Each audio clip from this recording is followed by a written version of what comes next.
Coming up on today's Animalia, herding the herd, South African style.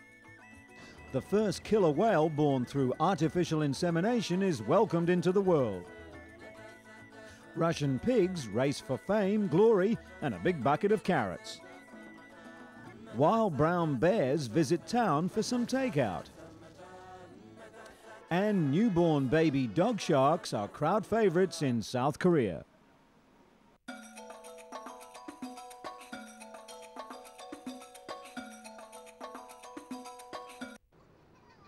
A Bangkok man is reaping the rewards of training his four-legged friend in the art of begging.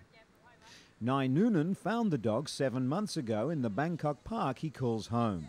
He took her in, gave her a name, and immediately fixed her up with a new career. Nai and his family are homeless. He ekes out a living from scraps. Today he's making grasshoppers with bamboo and paper. Tomorrow he might be selling lighters or shining shoes.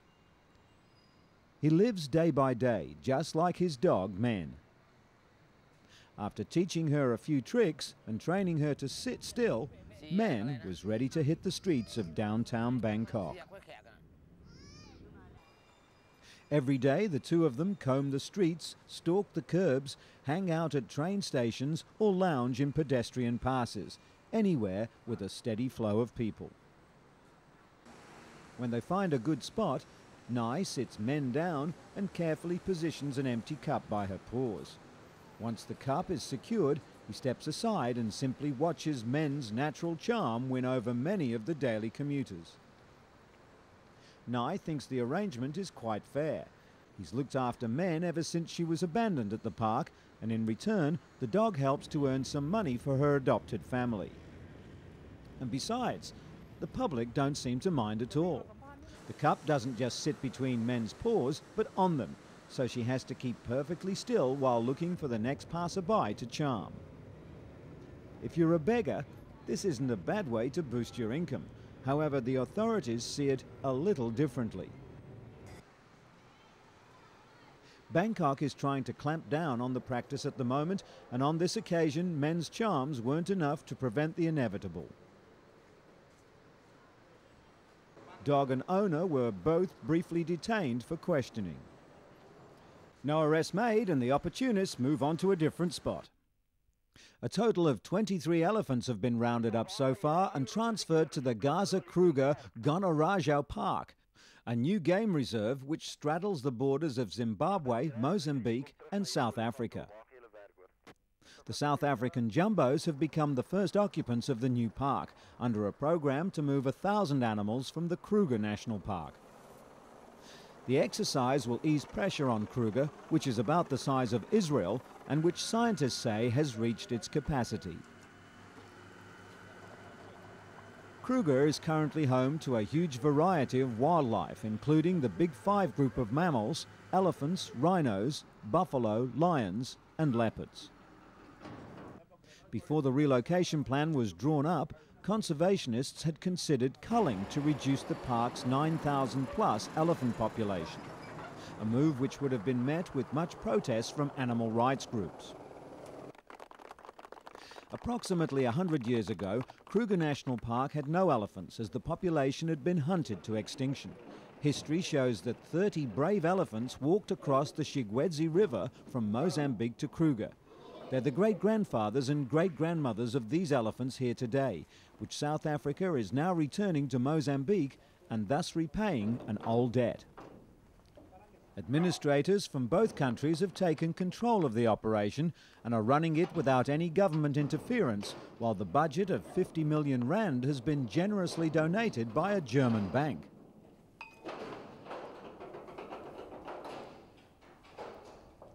Most of Mozambique's elephant population was decimated during a brutal civil war that ended in 1992. The few that have remained quickly become acquainted with the new arrivals.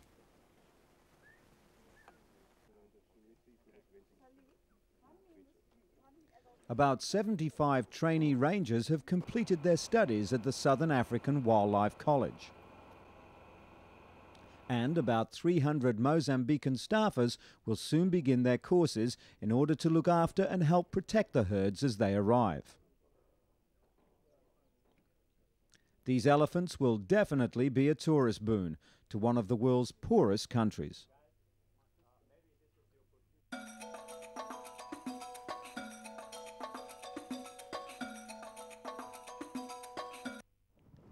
Amid the numerous threats already faced by the world's largest mammals, environmentalists say another looms large. It's believed by some that whales are falling victim to US government-approved technology, namely low-frequency active sonar.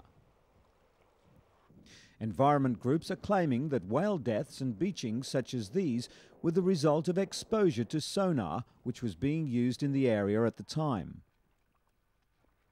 Low-frequency active sonar sends extremely intense bursts of sound, between 150 and 180 decibels at low frequencies into the water via a cable attached to an underwater speaker. Experts say the decibel level is roughly equivalent to that found in the front row of a rock concert. The sound bursts are used to detect very quiet diesel, electric and nuclear submarines, which the Navy says are difficult to find using conventional passive sonar. They say that the sound diminishes quickly with distance and the effect on whales is only temporary. The problem, according to environmentalists, is that the Navy still hasn't determined the long-term effects on the whales. The echolocation and hearing anatomy of whales is very sensitive and more vulnerable to sound waves underwater than human hearing. Whales rely on their hearing and vocalizations for breeding, migrating and feeding, often communicating over great distances. According to a spokesman for the Natural Resources Defence Council, intense sound could potentially affect not just marine mammals but fish, fish eggs and the integrity of the oceans as a whole. In light of this criticism, the Navy is defending its technology by stating that sonar pings at 180 decibels are less intense than other sounds affecting sea life, including lightning, ships' propellers, and continual pings from private vessels searching for oil deposits. Low-frequency active sonar is now in use in all the Earth's oceans, except the Arctic, Antarctic, and environmentally sensitive coastal regions. In other news, an orca whale at San Diego's SeaWorld has given birth to the first killer whale ever conceived through artificial insemination. The successful pregnancy was the result of 12 years of research by Dr. Todd Roback, who closely monitored 25-year-old Kasatka as the delivery neared its 17-month term, the longest known of all cetaceans. As anxious SeaWorld staff looked on, Kasatka gave birth to the calf after 4 hours of labour at Shamu Stadium's main show pool. The healthy and heavy new bundle of joy weighs close to 350 pounds and measures 6.5 feet long. Moments after it had taken its first breath, Kasatka proudly showed off her new calf for all to see. With all the pomp and ceremony of a state visit, Moscow's first modern pig races were almost set to start.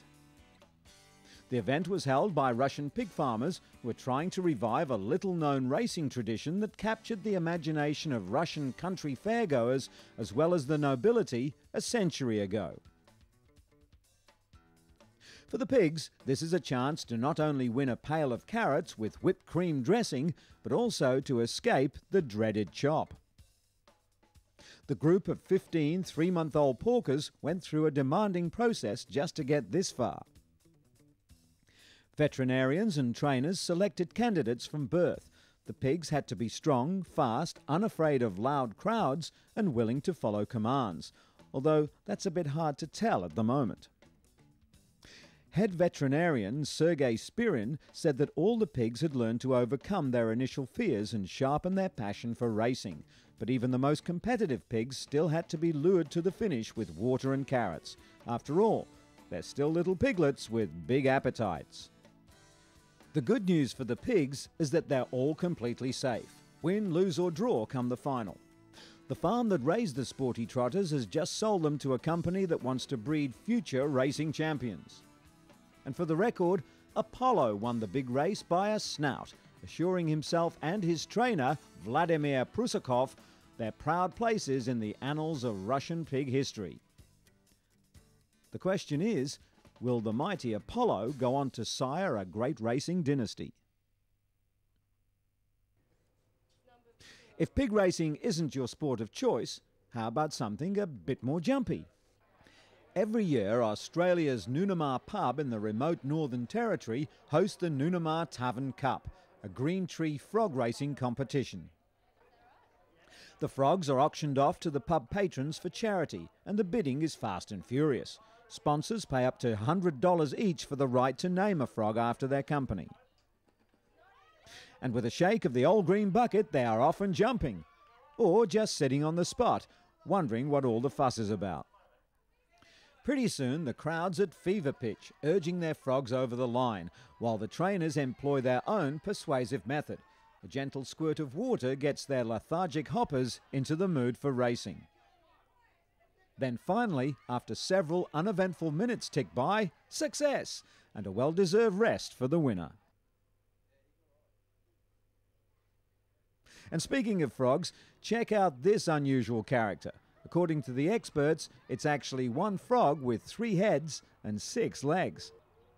This amphibious anomaly was found at a children's day nursery in the English village of Weston-super-Mare in Somerset. Wildlife experts are still stunned by the extremely rare discovery.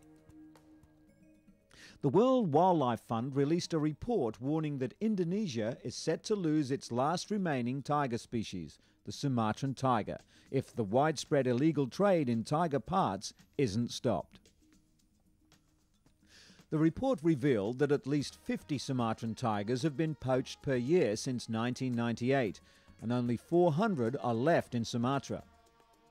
The systematic hunting of this critically endangered species is driving a substantial domestic Indonesian market for tiger skins and other parts, such as bone used in traditional Asian medicine and for trophies, charms and souvenirs. Tiger parts are readily available from dealers, with many of these openly displayed for sale. Loss of forest habitat is also a major threat to the Sumatran tiger. The World Bank estimates that all of Sumatra's lowland rainforests outside protected areas will be lost within the next 2 years. Despite this, some of the world's biggest paper companies are continuing to clear thousands of hectares of forest a month. With only a few hundred Sumatran tigers remaining, the Wildlife Fund fears they'll suffer the same fate as 2 other tiger subspecies, the Balinese and Javan tigers, which became extinct in the 1930s and 1980s respectively. Undercover investigators found tiger products in 17 out of 24 towns surveyed, and 453 shops sold tiger products, primarily teeth and claws.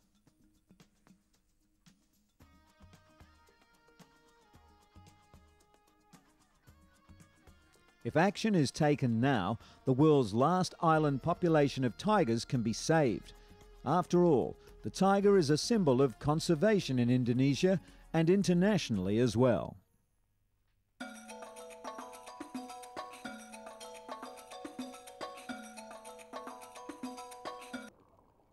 An underwater plague is attacking one of the natural wonders of the world.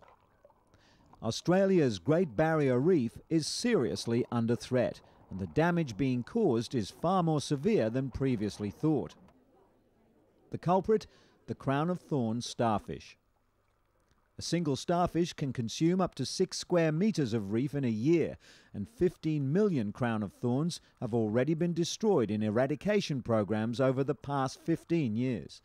Now the threat is rapidly spreading to previously unaffected parts of the reef. According to the organisation representing marine park tourism operators in the area, the numbers of crown-of-thorn starfish are at the highest they've seen for some time. Not only are they threatening some critically important types of coral in the Whitsundays, a major tourism area in the region, but some newly affected areas as well, which could be destroyed in under a year if action isn't taken right away. The government needs to concede that the crown-of-thorns plague is getting worse and earmark at least $4 million to control the problem in the affected areas. or risk losing this natural wonder forever. Two baby camels at a Berlin zoo are meeting visitors for the first time. Born 1 week apart from each other, Rudy and his younger half-brother Rebel are now the zoo's main attractions.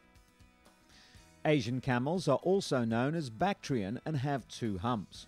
They differ from Arabian camels, the single-hump dromedaries, in several ways.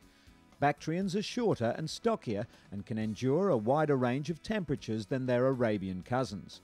These Bactrians also have longer, finer wool than dromedaries. The foals are still a little unsteady on their long legs, and their semi-developed humps look rather like droopy skin flaps on their sides. Baby camels are born without humps. Camels store fat in their humps, and the layer of fat doesn't develop until they drink enough mother's milk and begin to eat solid food, so the hump of a camel colt is completely empty at first. According to zookeeper Nora Kuntzak, both Rudy and Rebel should begin to develop their humps in around 6 weeks' time. A newborn calf weighs 30 to 40 kilograms and can reach a weight of 600 kilograms in just 6 or 7 years. Calves remain close to their mother until they're around 5 years old. Rudy and Rebel's father Roy isn't part of the herd yet, since male camels tend to be a bit boisterous with their offspring. The zoo plans to have him join them when the calves are slightly older. Camels are so adapted to harsh desert life that they can go for up to 10 days without drinking by living off the fat stored in their humps. They're also the only mammals with oval rather than circular red blood cells. This adaptation allows the blood cells to expand and not rupture when the camel drinks large quantities of water. Other adaptations include a double row of long curly eyelashes to keep sand out of their eyes, and a third eyelid that acts as a windshield wiper, moving from side to side. They can even close their nostrils to keep sand out. The camel is one of the world's oldest domesticated animals and has been helping us to survive in deserts for more than 10,000 years. They've carried nomads, soldiers and explorers from place to place, provided milk to drink, wool for clothing, and even dung to make fires when firewood has been scarce. City rubbish bins aren't a typical tourist attraction, but visitors to the Romanian town of Brasov have been paying nightly visits to the dumpsters to watch the wilderness come to suburbia. Families of brown bears living in the surrounding hills have begun eating dinner out of the bins, which provide easy pickings for the hungry beasts.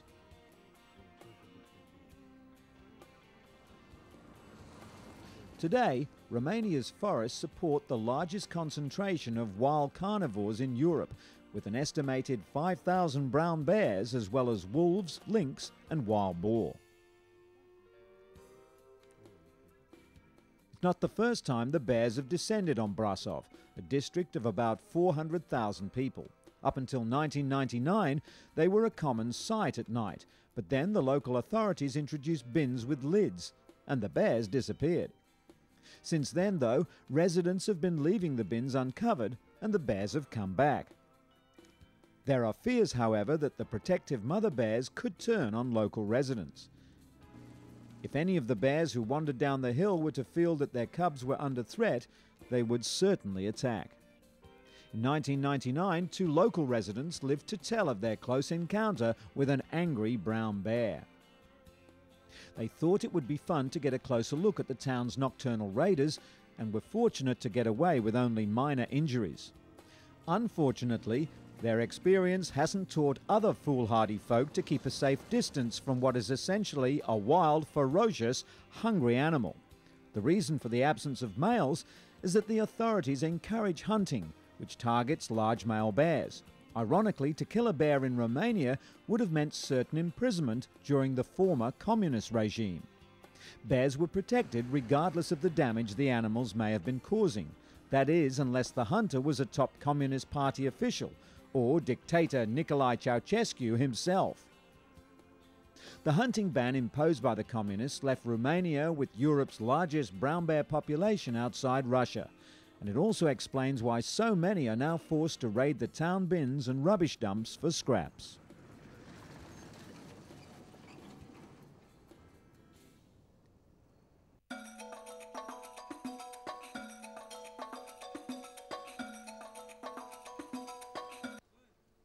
There once was a time when these buffalo would have been valuable assets to any farm across Thailand. But now, with widespread use of tractors and other machinery, Thailand's working water buffaloes have been made redundant. But in northern Thailand's Chiang Mai province, there's a small place called Ban Kwai Thai Buffalo Camp, a sanctuary for 18 lucky animals. All of the buffaloes here were brought from the local abattoir just in the nick of time. They get to live here comfortably, with many people to care for them and plenty of good food to eat. The camp was set up a year ago to show visitors just what the buffalo could do, and also to try and preserve traditional Thai farming techniques. Each day, dozens of tourists are given the chance not only to learn about Thai farming, but also take part. Tourists are shown how to plough fields and plant rice. They're also allowed to ride the beasts around the lush green rice paddies, a special experience according to those who take part. While most visitors think it's a shame that these hard-working animals have been let out to pasture, most understand that it makes sense for countries like Thailand to move with the times, especially with 60 million people to feed. The managers of the buffalo camps say that many children growing up in Thailand today have no idea about how important buffalo have been to the country's farming history and how much needs to be done to save them. Even the children who grow up on the farms today are eager to forget the old ways and move to the city of Bangkok, where they can make far more money than they could ever do farming. Ban Kwai Farm is a private, self-sufficient project which is helped by donations from visiting tourists. The camp hopes to encourage others in Thailand to set up buffalo camps to ensure the survival of these gentle beasts. In 1981, there were 6.1 million buffalo in Thai fields. By last year, the number had dropped to just 1.2 million throughout the entire country. While thousands were sent to slaughterhouses, most were turned loose to fend for themselves, which has only managed to cause more damage to the environment and the economy.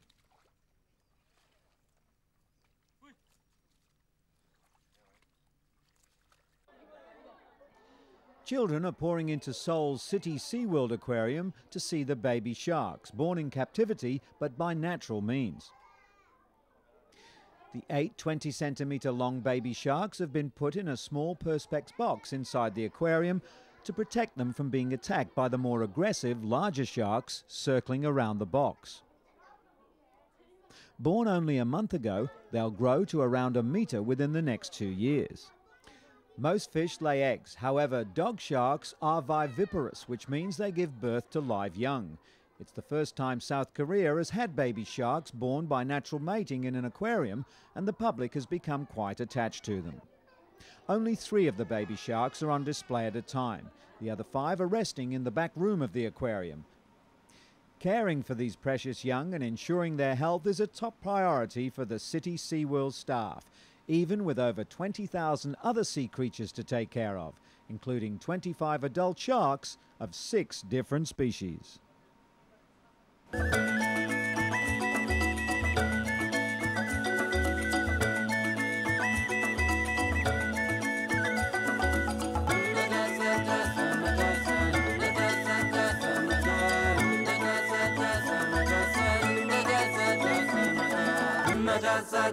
Maja